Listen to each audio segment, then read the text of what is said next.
Hello everyone, I'm Naim from Cekolam, and today I'm sharing with you how we do stream health management and its impact on farm productivity and sustainability. We established Cekolam in 2022. At that time, of course, we learned from the COVID management. If viral infection in human can be managed very well, then we should do similar in shrimp farming. Because until today, disease health still one of the main issues in shrimp farming. So we established an independent lab, and then we also have our own product and of course services. Actually, this is the first time in Indonesia we try this kind of biotech invention by ourselves, and again learning from COVID management. We want to deliver, like the best service, the best product for farmers, not only in Indonesia, but of course also across the world. And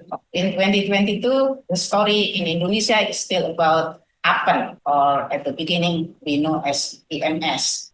This is very unique pathogen, like with the two main toxin, like with pill B or pill A and pill B, and that's where we need a very sensitive detection. And then we have some other products available in the market. But at that time, one of the challenges faced by farmers in Indonesia, if we couldn't access easily, faster, then it makes the management in the field become longer and uncertain. So between 2025 and 2023 and 2025, we serve almost like across Indonesia, but for the purpose of today, I will only explain like three main areas that we serve. And also until today, we have established like 35,000 testing. Why we increase the number of the testing? Again, because we learn from the COVID, do testing before we understand the pattern, the infection, and how to prevent them if possible, or how to treat them if it is already happening. And because farmers have no holiday, so the same. So we operate 7 days a week with the same report, like one day report, because this is the standard that we should provide to the farmers. You see like three main areas that I mentioned. The first one is Banten. This is like the western part of Java Island. So far we serve like 70 farms and 4 hatcheries. And East Java, one of the main spot of shrimp farming in Indonesia, we serve 290 farms and also 10 hatcheries. And for West Nusa Tenggara, West Nusa Tenggara is a relatively new area for shrimp farming. We serve about 14 farms. This is also something new for farmers in Indonesia. We have the standard, and actually I have a short video that you can see like how we do, from receiving the sample from the farmers. Usually, like we like this. So we also educate the farmers, put your shrimp in water with alcohol and then send to our lab. And for the purpose of, like explaining about how we do the service and how farmers around the world, like in your own area, with this short video will help you to understand. Cekolam is the pioneer of shrimp lab independent services in Indonesia, created by Nusantics, focused on diagnostic service for various shrimp diseases that have long caused significant losses for shrimp farmers, not only in Indonesia, but across the world. As an independent lab service, we implement the ISO 17025 and 9001 in standard operation protocols to maintain our consistency in quality and accuracy. Under Nusantic supervision, we use real-time PCR technology with Shrimp Protect Kit diagnostics to produce highly sensitive and accurate testing results.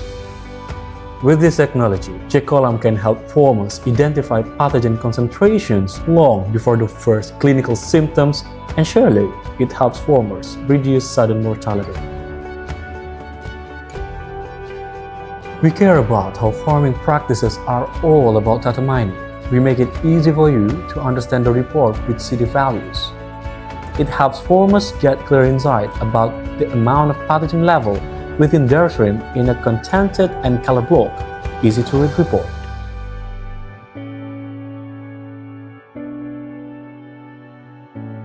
Not only make it easy to understand, we give you full support with commitment to deliver same-day services for 7 days to help farmers get in-depth analysis without any delay, to do quick and mindful treatment. Creating sustainable farming is the responsibility of all, and Jack Column is ready to be part of the best farming methods.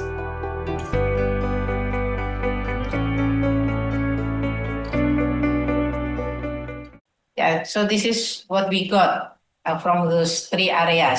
For example, if you see the data here in Banten, the left column, like for Appen or for EMS, in 2023, the positivity rate is 14.32%. When I say positivity rate, it means, for example, when we receive 100 samples, 14 of them or 15 of them positive. From prevention, from health point of view, of course, we want as lowest as possible the positivity rate. So the trend for Banten, for example, I read in 2023, the positivity rate is 14.32 and then still increased 17.15 in 2024. But now we have only 9.47. Actually, when when the positivity rate from relatively low and then start to increase and then decrease, that's a good sign that we start to control this particular disease. Or let's say if for white spot in Banten, it is still a big challenge because 2023 like 8.43 and then in 2024 we managed to reduce them to 2.48%, but then now it is still 8.16. Of course, white spot is not easy, but the fact that the positivity rate is already under 10,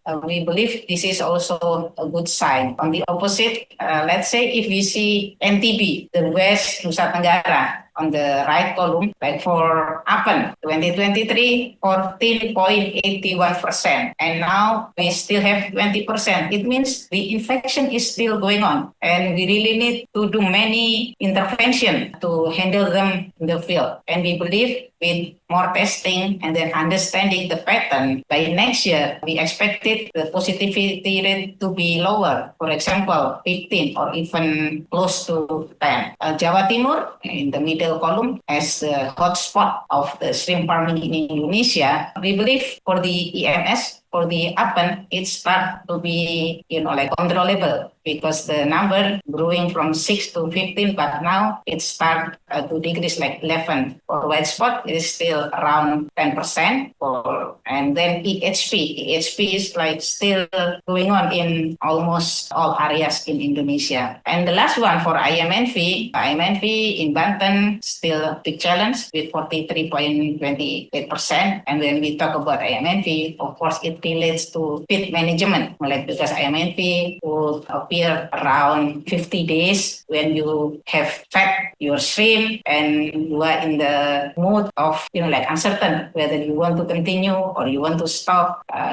Your shrimp is start to grow, whether you have to feed them, but at the same time you have to reduce the feeding when the IMNV is happening. So I think for IMNV, EHP is still challenge in Indonesia for 2024 and 2025. Even in new places like NTB, for IMNV, for this year still 25, and it started with 55. In places where IMNV is happening, this is still a big challenge for us. In summary, from these three areas, there are like good hope, for example, the Appen in Banten, we believe it is going to be controllable, but at the same time, we need to be very careful for other diseases with still high positivity rate. And when we say high, it means like above 20%. If it is already under 10, it is in a relatively good shape. And this is what we learned after doing those 35,000 testing. 70%, more than 70% of hatcheries perform testing of the post larvae before it is delivered to the farm. Of course, it will, reduce the risk of contaminated post larvae, because when you start with a positive post larvae, whether white spot or apen or IMNV, then the risk of failure in the farm will be higher. So testing, particularly for hatcheries, become like a new standard in Indonesia. And in the past, the hatcheries will release a certificate to say our product, our post larvae is free of white spot, IMNV, apen, and usually 6 diseases. And now even the farmers, when when the post larvae arrive or just before the hatchery send the post larvae, they will do another testing. It doesn't mean they do not trust the hatcheries, but this is just a new standard because they want to be sure that the post larvae they want to put in the farm at least start with non-contaminated or post larvae specific pathogen free. And then the second one, actually more than 53% of farms perform pathogen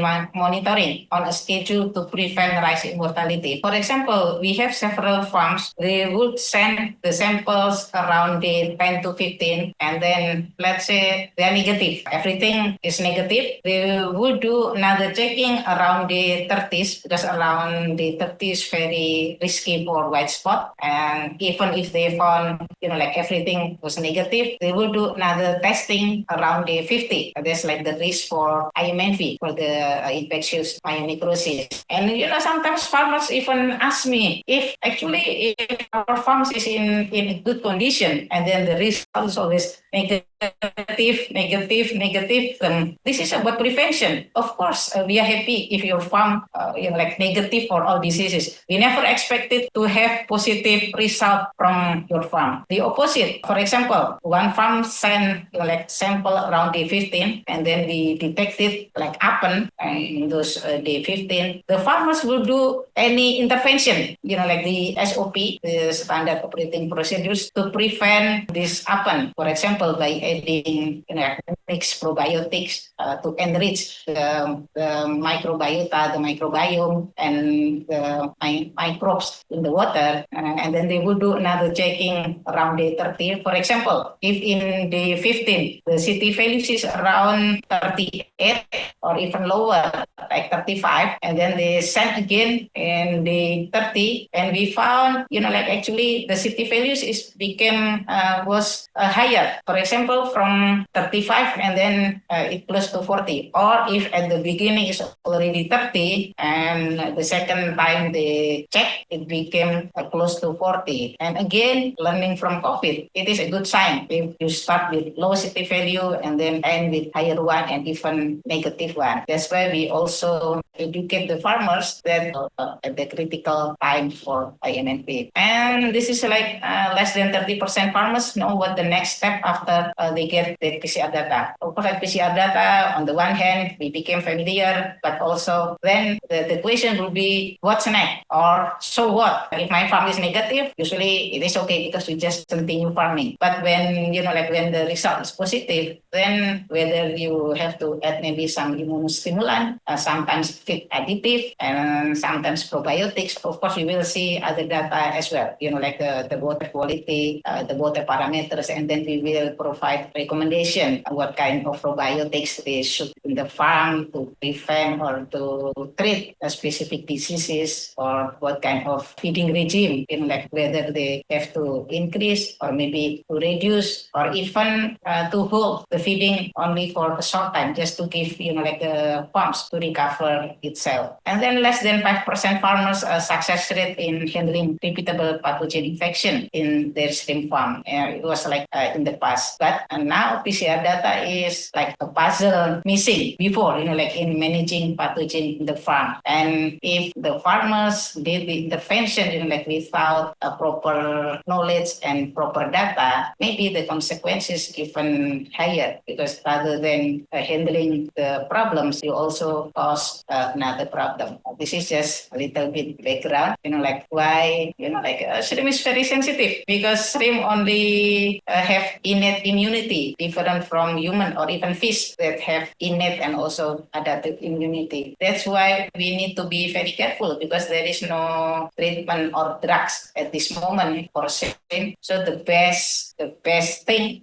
in health management is still the prevention at the beginning, like how we prepare the farm, the ponds, the water preparation, then checking the post larvae, and also measuring the water parameter regularly. So this is like health management, like checking the disease only one step, but at the macro level, we still have to do best aqua practices because without doing best aquaculture practices, then we introduce like bigger challenge or a bigger problem in the middle or at the end of the farms. So this is not easy. We understand. That's where we want to contribute. We also have another example of a field trial. Whatever input we introduce to the farm will have effect. So this is the field trial with one of the feed additive company. This is like day 1, day 11, day 15, day 30. We do the the pathogen checking. What we learned from this experiment, from this field trial, when you have co-infection of Apen and IMNV, it is very hard to handle them. Even when you add like this feed additive, the one that we tested. But when the infection is IMNV alone, this feed additive actually successful in reducing the mortality rate and also the infection rate. So this is the data. For example, I read the before pond. It started, like before the treatment. This is like farms with historical IMNV record. So we tested them at the beginning. It's already 41. 41 is considered like low infection with the CT value of 41. Apen 41, IMNV 41. And then after 15 days of treatment with this specific feed additive, the IMNV infections actually higher because the CT value became 35.3. They continue the treatment and it start to recover. You see that the CT value at the end became 38.9. So this is what the farmers wanted, like how to prevent and also to treat IMNV. So you have the disease and then you apply this feed additive like substance, and then the IMNV became lower, like higher in CT values, but it means the infections became lower and then also continued the farms and had the result at the end. This kind of story actually repeated many times. Of course, we are happy when we heard from the farmers by doing regular checking, regular health testing. They know what's happening in the farms and then start doing something. Because I believe this is one of human behavior. When you do not know that your farms have problems, then you think everything is good. You didn't do anything as an intervention. But once it is confirmed, scientifically that you have this problem of wet spot, for example, then you start by doing some intervention. And now we also not only doing testing whether you are positive or negative of white spot, positive or negative of IMNV, and because we understand, particularly the feed input is one of the major input in aquaculture. Testing for the gut, because this is we learn from the farmers. That's why we are very thankful to the farmers who send water sample, shrimp sample, and even wild animal samples, wild crustaceans, and also sediment of the pond. That's how we learn when the farmers actually ask a question, which ones actually represent the best. We test just the shrimp, like a random part of the body of the shrimp, the water, the sediment, or the gut. That's how we started to check the gut microbiota dynamics in shrimp. And this is not only by doing PCR, yes or no, positive or negative, but we do even further, go deeper using the latest technology like sequencing in more detail. For example, if the gut of my shrimp actually have higher Vibrio and which type of Vibrio, or maybe other bacteria, whether they are in the richness is also in a good balance. That's how we understand the healthy shrimp better, because you know exactly what you put put in the pond, of course, like digested by the shrimp, and then whether the gut like have balanced microbiota. This is because very critical. If the shrimp have a healthy gut, then they have a better chance, like to defend themselves against infections, against pathogen. And then with a healthy shrimp, you will have like optimal production. Again, we go deeper from only detecting yes or no disease, and then move to checking even the gut or the microbiota dynamics in shrimp. And we understand the role of nutritional input. This is like, again, this is very, very important, because when you put, for example, the feed, this is not only influence the gut microbiota of the shrimp, but also the water microbiome, the water microbes and dynamics change whenever you put a different type of feed, and also the frequencies you put your feed. Of course, in the wild, like wild shrimp, they eat almost all the time, even though at night, because it's nocturnal, they would eat higher compared to during the day. But in the farm, for example, there are farms that feed the shrimp 4 times, 6 times, or 5 times, and then we start learning the difference when you apply the feed, like feeding regime. And we believe, again, like health management is part of a good ecosystem, because shrimp farming is not only about checking the disease. This is also about, like the hatchery, the feed meal, and even the cold storage. So this is like ecosystem from the upstream to the downstream. And we want to contribute specific role in ensuring that your shrimp is healthy, your water is in a good shape from pathogen point of view, from a biology point of view, and then also, of course, the sediment. Even at the beginning, a little bit unusual for us, we also receive samples from feed company or farmers who send feed sample to us, and then we start learning different things from different samples. Even also the broodstock, the company also send broodstock to us, because only by doing checking, like from upstream to downstream, broodstock, hatcheries on farm, then even the gut microbiota. That's how we start understanding better about shrimp dynamics. Of course, with the hope in the future, we start having lower positivity rate in terms of disease, and then healthier shrimp and better